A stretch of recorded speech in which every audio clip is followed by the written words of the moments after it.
Tanya Washington is Professor of Law at Georgia State University College of Law. Tanya, good to see you.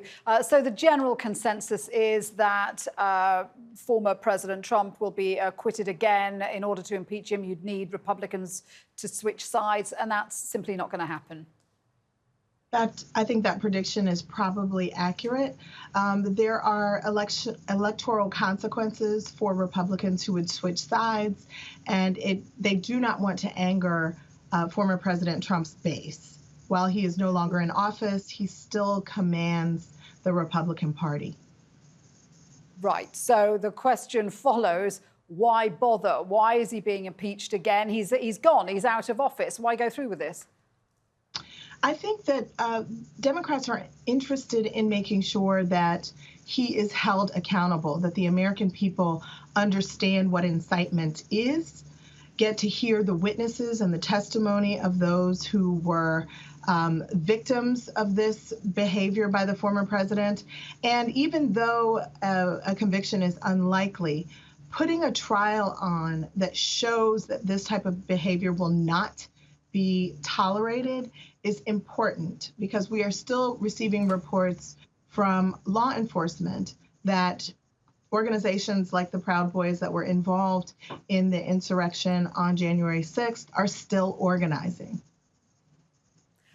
Does it not overshadow the start of Joe Biden's presidency, though, that there is now still a focus on his predecessor? I understand why people may perceive it that way, but I think given that, as I mentioned before, law enforcement is alerting state capitals across the nation that white supremacist terrorist groups are still organizing, means that we have to address this issue. And it's not either or. It's not either President Biden's progressive plan for crushing the virus and bringing some much needed economic relief to the American public, or addressing this insurrection and violation of constitutional order. It's both and. And I think the Democratic Party can do both of those things at the same time. Do you think Joe Biden is managing to distance himself a little bit from this as well? Do you think that's part of his strategy?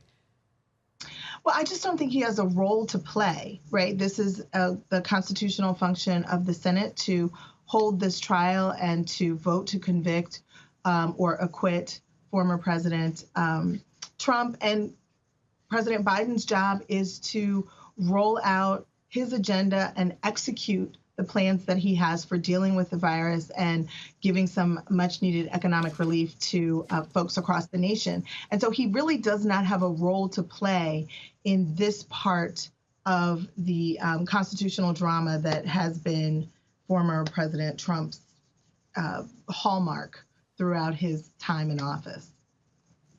Tanya, good to get your thoughts there. Thank you very much indeed. Tanya Washington there.